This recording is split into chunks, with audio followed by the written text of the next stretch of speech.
साथियों नमस्कार। श्रीमन नारायण नमः। श्री विष्णु पुराण 5वें अंश का पहला अध्याय। श्री मैत्रेय जी पाराशर जी से पूछ रहे हैं कि भगवान आपने राजाओं के संपूर्ण वंशों का विस्तार तथा उनके चरित्रों का क्रम से यथावत वर्णन किया है।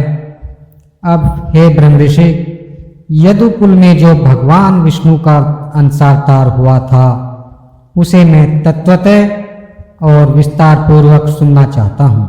हे मुनि, भगवान पुरुषोत्तम ने अपने अंशांश से पृथ्वी पर अवतीर्ण होकर जो जो कर्म किए थे उन सब का आप मुझसे वर्णन कीजिए। तब पाराशर जी कहते हैं कि हे मैत्रेय, तुमने मुझसे जो पूछा है वह संसार में परम मंगलकारी भगवान विष्णु के अंशावतार का चरित्र सुनो। पूर्व काल में देवक की महाभाग्यशालिनी पुत्री देवी स्वरूपा देवकी के साथ वसुदेव जी ने विवाह किया। वसुदेव और देवकी के वैवाहिक संबंध होने के अनंतर विदा होते समय भोजनंदन कंस सारथी बनकर उन दोनों का मांगलिक रथ हाँकने लगे। उसी समय मेघ के समान गंभीर घोष करती हुई एक आकाशवाणी हुई। कंस को ऊंचे स्वर से संबोधन करके यूं बोली, अरे मूढ़, पति के साथ रथ पर बैठी हुई जिस देवकी को तू लिए जा रहा है, इसका 8वां गर्भ तेरे प्राण हर लेगा। यह सुनते ही महाबली कंस म्यान से तलवार निकालकर देवकी को मारने के लिए तैयार हुआ। तब वसुदेव जी ने कहा कि हे महाभाग, हे अनग, आप देवकी का वध न करें। मैं इसके गर्भ से उत्पन्न हुए सभी बालक आपको सौंप दूंगा। हे द्विजोतम, तब सत्य के गौरव से कंस ने वसुदेव जी से बहुत अच्छा कह देवकी का वध नहीं किया। इसी समय अत्यंत भार से पीड़ित होकर पृथ्वी गाय का रूप बनाकर सुमेरु पर्वत पर देवताओं के दल में गई। वहां उसने ब्रह्मा जी के सहित समस्त देवताओं को प्रणाम कर खेद पूर्वक करुण स्वर से बोलती हुई अपना सारा वृत्तांत कहा। पृथ्वी कहती है कि जिस प्रकार अग्नि स्वर्ण का तथा सूर्य गौ किरण का समूह का परम गुरु है, उसी प्रकार संपूर्ण लोकों के गुरु श्री नारायण मेरे गुरु है। वे प्रजापतियों के पति और पूर्वजों के पूर्वज ब्रह्मा जी है तथा वे ही कला काष्ठा निमेष स्वरूप अव्यक्त मूर्तिमान काल है। हे देव श्रेष्ठ गण, आप सब लोगों का समूह उन्हीं का अंश स्वरूप है। आदि मरुदगण, आदित्य साध्यगण, रुद्र वसु अग्नि पितृगण और अत्रि आदि प्रजापतिगण, ये सब अपरमेय परमात्मा विष्णु के ही रूप है। यक्ष राक्षस दैत्य पिशाच सर्प दानव गंधर्व और अप्सरा आदि भी महात्मा विष्णु के ही रूप है। ग्रह नक्षत्र तथा तारागणों से चित्रित आकाश अग्नि जल वायु मैं और इंद्रियों के संपूर्ण विषय, यह सारा जगत विष्णु में ही है। तो भी उनके अनेक रूपधारी विष्णु के ये रूप समुद्र की तरंगों के समान रात दिन एक दूसरे के बाध्य बाधक होते रहते हैं। इस समय कालनेमी आदि दैत्यगण मृत्यु लोक पर अधिकार जमाकर अहर्निश जनता को क्लेशित कर रहे हैं। जिस कालनेमी को सामर्थ्यवान भगवान विष्णु ने मारा था, इस समय वही उग्रसेन के पुत्र महान असुर कंस के रूप में उत्पन्न हुआ है।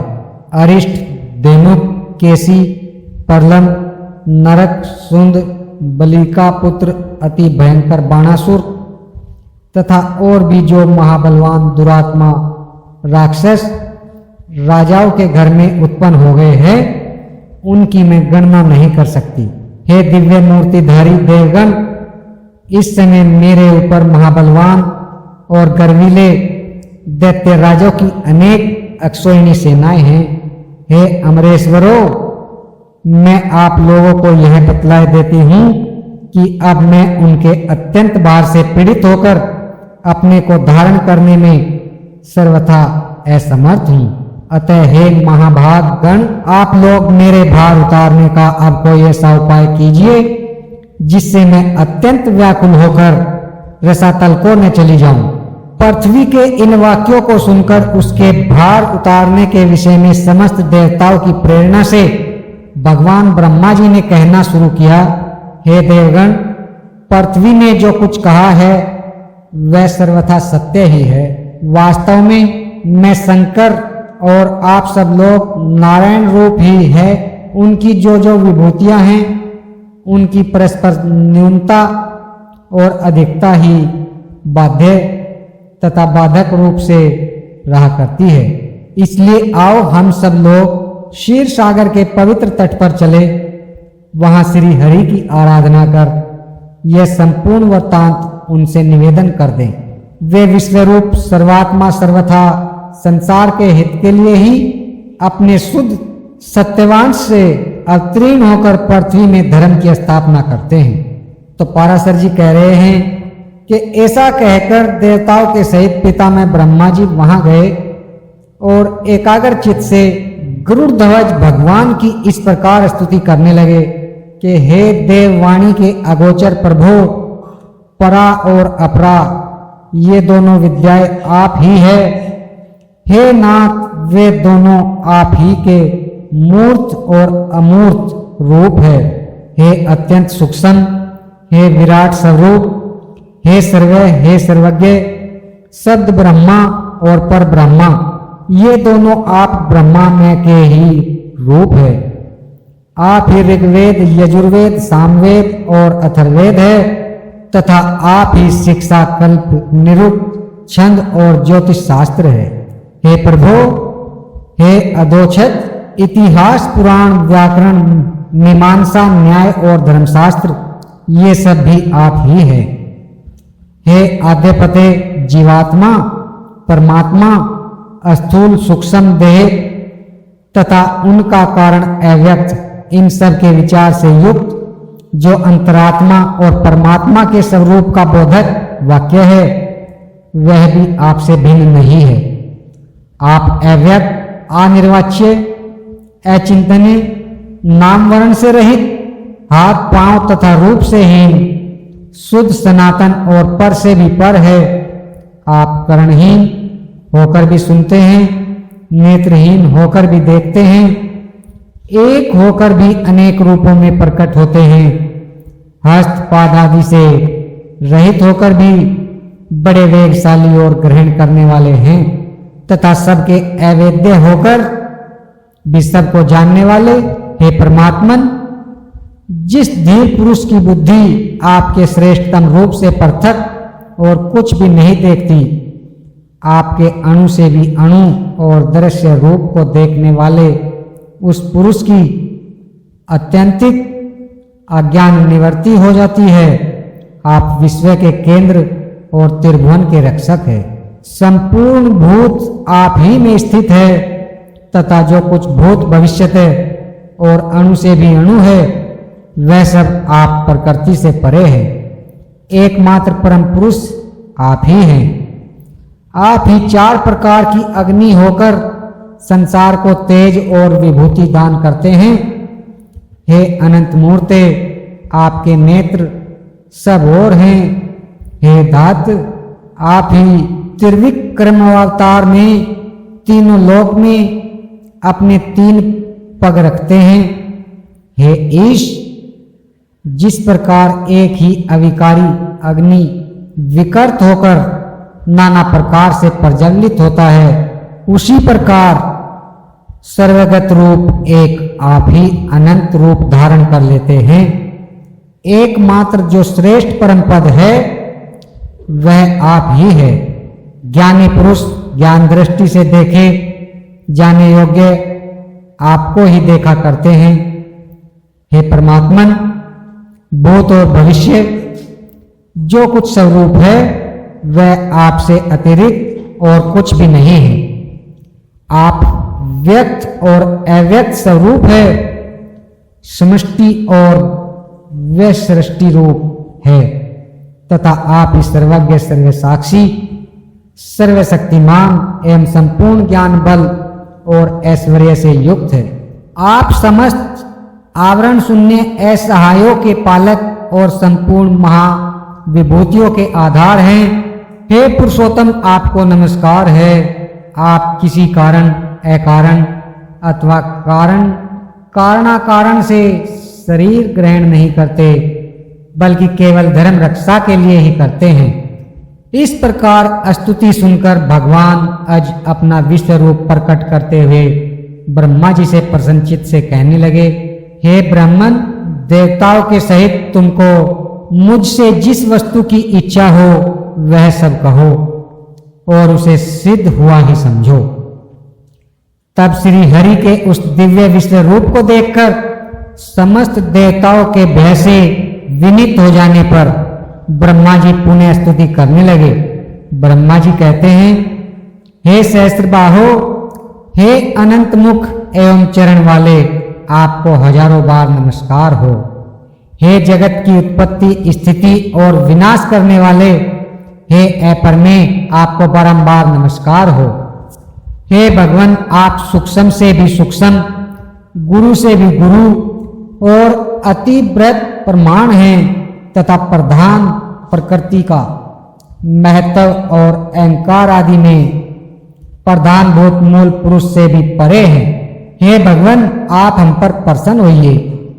इस पृथ्वी के पर्वत रूपी मूलबंध इस पर उत्पन्न हुए महानसुरों के उत्पात से शिथिल हो गए हैं। अतः हे अपरिमित वीर्य, यह संसार का भार उतारने के लिए आपकी शरण में आई है।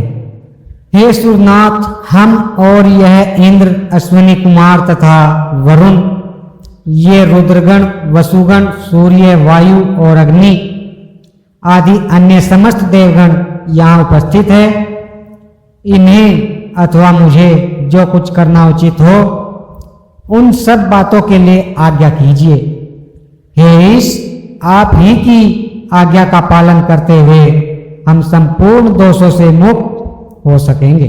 हे महामुने, इस प्रकार स्तुति किए जाने पर भगवान परमेश्वर ने अपने श्याम और श्वेत दो केश उखाड़े और देवताओं से बोले, मेरे ये दोनों केश पृथ्वी पर अवतार लेकर पृथ्वी के भार रूप कष्ट को दूर करेंगे। सब देवगण अपने अपने अंशों से पृथ्वी पर अवतार लेकर अपने से पूर्व उत्पन्न हुए उन्मत्त दैत्यों के साथ युद्ध करें। तब निसंदेह पृथ्वी तल पर संपूर्ण दैत्यगण मेरे दृष्टिपात से दलित होकर क्षीण हो जाएंगे। वसुदेव जी की जो देवी के समान देवकी नाम की भार्या है, उसके 8वें गर्भ से मेरा यह श्याम केश अवतार लेगा और इस प्रकार यहाँ अवतार लेकर यह काल नेमी के अवतार कंस का वध करेगा। ऐसा कहकर श्री हरि अंतर्धान हो गए। हे महामुने, भगवान के अदृश्य हो जाने पर उन्हें प्रणाम करके देवगण सुमेरु पर्वत पर चले गए और फिर पृथ्वी पर अवतीर्ण हुए। इसी समय भगवान नारद जी ने कंस से आकर कहा कि देवकी के 8वें गर्भ में भगवान धरणीधर जन्म लेंगे। नारद जी से यह समाचार पाकर कंस ने कुपित होकर वसुदेव और देवकी को कारागार में बंद कर दिया। हे द्विज, वसुदेव जी भी जैसा कि उन्होंने पहले कह दिया था, अपने प्रत्येक पुत्र को कंस को सौंपते रहे। ऐसा सुना जाता है कि पहले 6 गर्भ हिरण्यकश्यप के पुत्र थे। भगवान विष्णु की प्रेरणा से योग निद्रा उन्हें कर्मशः गर्भ में स्थित करती रही। जिस अविद्या रूपिणी से संपूर्ण जगत मोहित हो रहा है, वह योग निद्रा भगवान विष्णु की महामाया है। उससे भगवान श्री हरि ने कहा, हे निद्रे, जा मेरी आज्ञा से तू पाताल में स्थित 6 गर्भों को एक एक करके देवकी की कुक्षी में स्थापित कर दो, यानी कि उसकी कोख में स्थापित कर दो। कंस द्वारा उन सब के मारे जाने पर शेष नामक मेरा अंश अपने अंशांश से देवकी के वसुदेव जी की जो रोहिणी नामक दूसरी भार्या रहती है उसके उधर से उस 7वें गर्भ को ले जाकर तो इस प्रकार स्थापित कर देना जिससे वह उसी के जठर से उत्पन्न हुए के समान जान पड़े। उसके विषय में संसार यही कहेगा कि कारागार में बंद होने के कारण भोजराज कंस के भय से देवकी का 7वां गर्भ गिर गया। वह श्वेत शैल शिखर के समान वीर पुरुष गर्भ से आकर्षण किए जाने के कारण संसार में संकर्षण नाम से प्रसिद्ध होगा। तदंतर हे शुभे देवकी के 8वें गर्भ में मैं स्थित होऊंगा। उस समय तू भी तुरंत ही यशोदा के गर्भ में चली जाना। वर्षा ऋतु में भाद्रपद कृष्ण अष्टमी को रात्रि के समय में जन्म लूंगा और तू नवमी को उत्पन्न होगी। हे अनिंदिते, उस समय मेरी शक्ति से अपनी मति फिर जाने के कारण वसुदेव जी मुझे तो यशोदा के और तुझे देवकी के शयन गृह में ले जाएंगे। तब हे देवी, कंस तुझे पकड़कर पर्वत शिला पर पटक देगा। उसके पटकते ही तू आकाश में स्थित हो जाएगी। उस समय मेरे गौरव से सहस्र नयन इंद्र सिर झुकाकर प्रणाम करने के अनंतर तुझे भगिनी रूप से स्वीकार करेगा। तू भी शुंभ निशुंभ आदि सहस्रों दैत्यों को मारकर अपने अनेक स्थानों से समस्त पृथ्वी को सुशोभित करेगी। तू ही भूति, सन्नति, शांति और कांति है।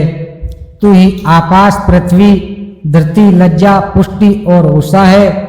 इनके अतिरिक्त संसार में और भी जो कोई शक्ति है वह सब तू ही है। जो लोग प्रातःकाल सायंकाल में अत्यंत नम्रता पूर्वक तुझे आर्या, दुर्गा, वेदगर्भा, अंबिका, भद्रा, भद्रकाली, शेमदा और भाग्यदा आदि कहकर तेरी स्तुति करेंगे, उनकी समस्त कामनाएं मेरी कृपा से पूर्ण हो जाएंगी तथा भक्ष्य और भोज्य पदार्थों द्वारा पूजा करने से प्रसन्न होकर तुम मनुष्यों की संपूर्ण कामनाओं को पूर्ण कर देगी। तेरे द्वारा दी हुई वे समस्त कामनाएं मेरी कृपा से निसंदेह पूर्ण होगी। हे देवी, अब तू मेरे बतलाए हुए स्थान को जा। इस प्रकार विष्णु पुराण के 5वें अंश में पहला अध्याय समाप्त होता है। बोलो जय विष्णु पुराण की जय। श्रीमन नारायण।